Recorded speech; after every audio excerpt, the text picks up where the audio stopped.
周四凌晨，日元对美元汇率飙升，引发了交易员对日本当局采取了新一轮干预措施的怀疑，而160的水平被视为关键防线。此前，美联储公布了最新的利率决议，尽管通胀居高不下，推迟了降息时机，但美联储主席鲍威尔仍坚称下一步行动倾向于降息，这使得美元已然处于弱势。哥伦比亚大学学者、前财务省官员伊藤隆敏也认为，日本当局可能再度干预了外汇市场，已向市场表明160是他们的底线。伊藤是前日本央行行长黑田东彦的助理，与现任日本央行政策制定者保持着密切联系。他表示，如果及时进行干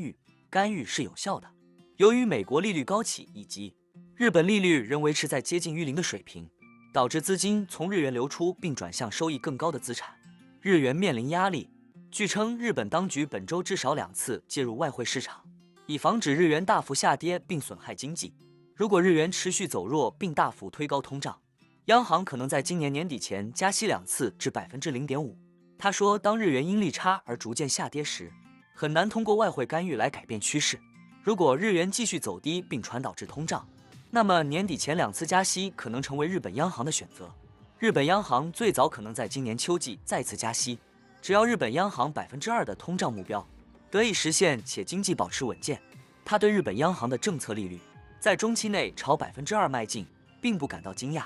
他还指出，如果日元汇率维持在当前的疲软水平，那么日本经济本身不太可能脱离衰退，因为这将有利于出口型企业。他补充道，可以通过促进消费的政策措施来解决对消费产生负面影响的担忧。耶伦上周表示，只有在市场混乱、波动性过大等极其罕见的特殊情况下，才可以进行外汇干预。日元汇率在飙升之后逆转的速度之快，清楚地表明阻止日元下滑的难度很大。截至发稿，日元对美元汇率回吐了隔夜超过1半的涨幅。由于对美联储近期降息的预期减弱，今年以来该货币对美元仍下跌约10%。而日本央行在3月份自2007年以来首次加息后，也暗示将放缓进一步收紧政策的步伐。那我们今天的内容就先分享到这里。如果您有房产买卖委托或是相关问题，都欢迎留言私讯我。